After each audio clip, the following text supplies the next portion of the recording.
तो विपक्षी गठबंधन की जो बैठक आज होने वाली थी, अब वो 17 तारीख को होगी। क्यों? क्योंकि नीतीश कुमार की तबीयत नासाज है और इसी तरह से विपक्षी गठबंधन के कई बड़े नेता जो हैं इस बैठक में शिरकत नहीं कर पाएंगे। मगर कुछ घटनाक्रम पर आपको निगाह डालनी पड़ेगी, जिससे इंडिया गठबंधन के भविष्य को लेकर कई सवाल पैदा खड़े हो रहे हैं। सबसे पहली बात, जिस हार का सामना कांग्रेस को 3 बड़े राज्यों में करना पड़ रहा है, यानी कि छत्तीसगढ़, राजस्थान और मध्य प्रदेश, इसका सीधा असर कांग्रेस के आत्मविश्वास पर पड़ा है। सवाल यह भी उठाया जा रहा है कि अब राहुल गांधी का क्या भविष्य होगा। राहुल गांधी 1 या 2 दिन के अंदर विदेश यात्रा पर जाने वाले हैं, मगर उनके विदेश यात्रा पर जाने से पहले ही गोदी मीडिया ने उनके खिलाफ झूठा प्रचार चलाना शुरू कर दिया कि राहुल गांधी तुरंत जो है विदेश पहुंच गए। मगर वो विदेश जा रहे हैं, इस मुद्दे को लेकर भी ये सवाल उठाए जा रहे हैं कि क्या राहुल गांधी राजनीति को लेकर गंभीर हैं। जब मैं इंडिया गठबंधन की बात कर रहा हूं दोस्तों, तो आपको 2 चेहरों पर गौर करना पड़ेगा। चेहरा नंबर 1 ममता बनर्जी, चेहरा नंबर 2 नीतीश कुमार। आपको इस बात पर गौर करना पड़ेगा कि इन दोनों पार्टी के नेता इस वक्त क्या कह रहे हैं, और खासतौर से जिस हार का सामना कांग्रेस को करना पड़ा है। अगर इन राज्यों में कांग्रेस जीत जाती तो यकीनन राहुल गांधी इंडिया गठबंधन के अनडिस्प्यूटेड, निर्विरोध नेता चुने जाते। मगर जैसे ही इस हार की खबर सामने आती है, तो अहम बयान आते हैं दोनों पार्टी के नेताओं की तरफ से। सबसे पहले जनता दल यूनाइटेड की तरफ से बयान लगातार आ रहा है कि नीतीश कुमार सुशासन बाबू हैं। नीतीश कुमार ने अपने सुशासन के झंडे बिहार में गाड़े। उन्होंने कास्ट इंजीनियरिंग में भी खूबसूरत किरदार निभाया। इसीलिए अगर कोई व्यक्ति इंडिया गठबंधन से नेता बन सकता है, तो सिर्फ नीतीश कुमार बन सकता है। तो पहले तो जब यह बयान आया तो लोग यह कहने लगे कि नीतीश कुमार जानबूझकर इंडिया गठबंधन की बैठक में नहीं जा रहे, वो एक किस्म की बगावत है, वो कांग्रेस के नेतृत्व को स्वीकार करने को तैयार नहीं है। मगर फिर वो पत्रकारों के सामने आते हैं और बयान देते हैं कि नहीं, ऐसी कोई बात नहीं है, मेरी तबीयत नासाज है, इस वजह से मैं नहीं जा पा रहा हूं। जो चुनौती इस वक्त सामने आई है, यानी कि जो हार सामने उभर कर आई है, उसको लेकर सबको एक साथ मुकाबला करने की जरूरत है। अब हम अलग अलग जुबान में, लहजे में बात नहीं कर सकते। सुनिए नीतीश ने क्या कहा। अब आजकल न्यूज छप रहा था कि हम नहीं जा रहे, फालतू बात है। अरे बीच में हमको बुखार न था जी, तो उसके चलते उसी बीच उनका खबर आया तो हम कह दे कि नहीं और लोग जाएंगे, इनके बारे में कहें ये भी रहेंगे और सब लोग रहेंगे इधर से। अब बाद में जब आगे होगा तो हम नहीं जाएंगे, कैसे संभव है जी। हम तो चाहते ही हैं कि तेजी से सब लोग करें काम, और अलग अलग राज्यों का हम आपको बता देते हैं। अब एक ही चीज हम आप लोगों को बोल देते हैं कि अगला मीटिंग होगा तो उसमें हम फिर बता देंगे कि बहुत तेजी से आपस में बातचीत करके आगे का तय कर लीजिए, देर मत करिए। अब देर न रहे जी, हम 1 साल से कितना दिन से कोशिश कर रहे हैं। तब बाकी बीच में चुनाव होता है तो सब पार्टियां अपने अपने लिए लगे लहर जाता है। हम तो चाहते हैं कि जितने लोग एक साथ हैं, हम मिल करके आगे भी अन्य राज्यों में जो लड़ना है उसके लिए हम लोग फिर जरूर लोगों को कहेंगे। और एक बात और हम कह देते हैं, बिना मतलब के मेरे बारे में आता है कि हम चाहते हैं, हमको कुछ नहीं चाहिए। हम शुरू से कहते हैं हम तो चाहते हैं राज्य के हित में, और जो अपना राज्य करे देश से। और समझिए कि जो बदल रहे हैं ये लोग अभी, जिनको पावर में है, पूरा का पूरा इतिहास सब कुछ बदल रहे हैं। तो हम तो चाहते हैं सब एकजुट हो करके, और जो आजादी की लड़ाई लड़ी गई उसको कोई भूले नहीं, नई पीढ़ी के लोगों को याद रहे। तो हम इसलिए चाहते हैं तेजी से काम हो, हम इसी में लगे रहे। हमको अपना व्यक्तिगत कुछ, हम इतना जगह सेवा नहीं किए जी, आप बोलिए ना। हम लोग आंदोलन भी किए, आबाद में किए, सब कुछ किए, हमारे साथी भी सब कुछ किए, तब आगे कुछ नहीं। हम तो चाहते हैं एकजुट होकर के तब लड़े, और बाकी हम किसी पर, इसलिए इन सब चीजों पर कोई रिएक्शन नहीं। आजकल हम देखते रहते हैं, न्यूज छपते रहता है कि भाई ये नहीं जा रहा था तो 4 पार्टी का दे दिया, क्यों नहीं जा रहा। बड़ा फालतू बात है। अरे हमारा दूसरे कारण से नहीं था। तो नीतीश ने तो स्पष्ट कर दिया कि वो कोप भवन में नहीं है और वो बगावत नहीं कर रहे हैं, मगर उनकी पार्टी की तरफ से आवाज लगातार उठ रही कि अगर प्रधानमंत्री पद के लिए कोई दावेदार है तो वो नीतीश कुमार है। उसी तरह से ममता बैनर्जी की टीएमसी की तरफ से भी यह आवाज लगातार उठ रही है कि अगर कोई प्रधानमंत्री पद का दावेदार है तो ममता बैनर्जी है। मेरा सवाल इन दोनों गठबंधनों से या दोनों पार्टियों से, इनफैक्ट इंडिया गठबंधन से मेरा यह सवाल, अरे भाई अभी तो बारात भी नहीं लगी। जी हां, बारात भी नहीं लगी, तो फिर दुल्हन के पास पहुंचना तो बहुत दूर की बात है। बारात सजी नहीं और लोग सड़क पर नाचने आ गए। अभी तो ढोल धमाका होगा, बारात चलेगी, फिर नाचिएगा और फिर दुल्हन के सपने देखिएगा। खासकर वो जो घोड़ी पर बैठा है, अभी से प्रधानमंत्री बनने के सपने देखे जा रहे हैं और पार्टी की तरफ से इस तरह से बयानात आ रहे हैं, जिससे पता चलता है कि इस वक्त जहां तक नीतियों की बात है, जहां तक आपसी तालमेल की बात है, जहां तक आपसी सामंजस्य की बात है, इंडिया गठबंधन इस वक्त बहुत दूर है। और जहां तक भारतीय जनता पार्टी की बात है तो यह ना भूलें, बीजेपी एक चुनाव जीतने की मशीन है। वो चुनाव साम दाम दंड भेद से जीतती है। एक चुनाव खत्म नहीं होता, वो दूसरे चुनाव में लग जाते हैं और उन्हें साथ मिलता है गोदी मीडिया का। गोदी मीडिया किस तरह से पिछले 2 दिनों से प्रधानमंत्री के बयान को लेकर प्रचार चला रहा है, आप सब जानते हैं दोस्तों। यह कहा जा रहा है कि प्रधानमंत्री कह रहे हैं कि विपक्ष को नफरत से बाज आना चाहिए। प्रधानमंत्री के उस बयान को तरजीह दी जा रही है कि विपक्ष जो है वो बांटने का काम करता है।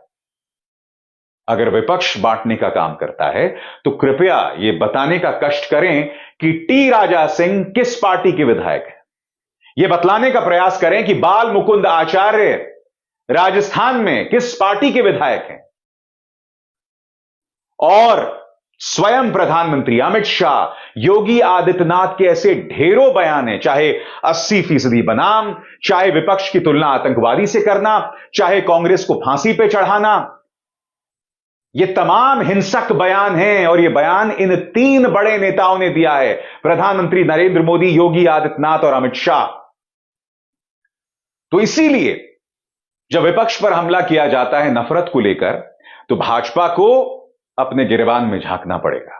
मगर इस मुद्दे को मैं इसलिए उठा रहा हूं दोस्तों कि एक तरफ इंडिया गठबंधन में बंटवारा हम साफ तौर पर देख रहे हैं, दूसरी तरफ मुझे ऐसा लगता है इन 3 राज्यों के बाद राहुल गांधी का आत्मविश्वास जो है वो नीचे चला गया है।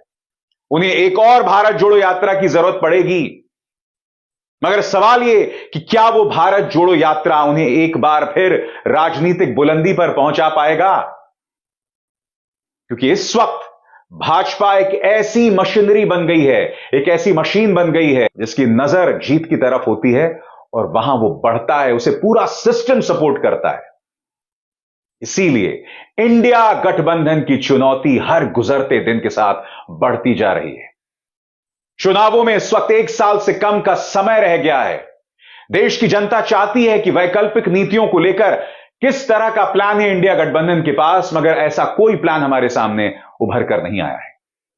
छिटपुट बातें होती हैं, कभी जातीय जनगणना की बात होती है, कभी नौकरियों की बात होती है, कभी किसानों की बात होती है, मगर इन तमाम पहलुओं को एक कॉमन मिनिमम प्रोग्राम यानी कि एक साझा कार्यक्रम में पिरोने का कोई प्रयास नहीं हो रहा। यह है चुनौती इंडिया गठबंधन के सामने। अगर 17 तारीख तक यह बैठक मुलतवी हो गई है, सिर्फ इसलिए नहीं कि एक नेता की तबीयत खराब है या एक नेता आना नहीं चाहता, इसलिए भी कि आज की तारीख में इंडिया गठबंधन के अंदर सामंजस्य की कमी है और एक हार ने उसे हिला दिया है। मगर मैं जानता हूं आपके जहन में यह सवाल होगा कि क्या यह हार आने वाले दिनों में इंडिया गठबंधन, कांग्रेस या राहुल गांधी को ऐसा प्रेरित कर सकती है कि वो पासा पलट दे, बाजी पलट दे? तो एक छोटी सी संभावना है और मैं आपको बताता हूं कैसे। दोस्तों, कांग्रेस के नेताओं के साथ सबसे बड़ी दिक्कत है अहंकार। आप इनके तमाम नेताओं को देखिए। मध्य प्रदेश में ये जो चुनाव हारे हैं क्योंकि रहस्यमय तरीके से कमलनाथ ने आखिरी 2-3 महीने में सहयोग देना बंद कर दिया था। वो चुनावी रैलियों में भी नहीं जा रहे थे, बहुत कम चुनावी रैलियों में जा रहे थे। वो जमीन पर रिसोर्सेज नहीं लगा रहे थे और इस बात को लेकर जबरदस्त असमंजस था पार्टी नेतृत्व में कि कमलनाथ ये क्या कर रहे हैं। तो यह रहस्य तो बना हुआ है, मगर इसके जरिए यह भी पता चलता है कि कमलनाथ किस तरह के अहंकारी नेता है। वही अहंकार हम दिग्विजय सिंह में देखते हैं और पार्टी के तमाम बड़े नेताओं में वही अहंकार दिखाई देता है। इस हार ने कांग्रेस के अहंकार की कमर तोड़ दी है। तो एक तरह से कहा जा सकता है कि कांग्रेस अपने अहंकार से बाज आएगी और अपने जो गठबंधन के बाकी सहयोगी हैं उनके साथ सलीके से बात करेगी, क्योंकि इससे पहले भी कई चुनाव हुए दोस्तों और कांग्रेस के अहंकार की कीमत उन राज्यों के चुनावों में उनके जो वरिष्ठ सहयोगी हैं उन्हें चुकानी पड़ी है। चाहे वो एक जमाने में उत्तर प्रदेश हो 2016 में या फिर बिहार के चुनाव हो, क्योंकि अब भी कांग्रेस को ऐसा मुगालता है कि वो 2014 से पहली वाली कांग्रेस है या 80 के दशक वाली कांग्रेस है, जबकि जमाना गुजर चुका है। अब आपके सामने प्रधानमंत्री मोदी का करिश्मा है, अमित शाह की सोच है, एजेंसीज हैं, गोदी मीडिया है।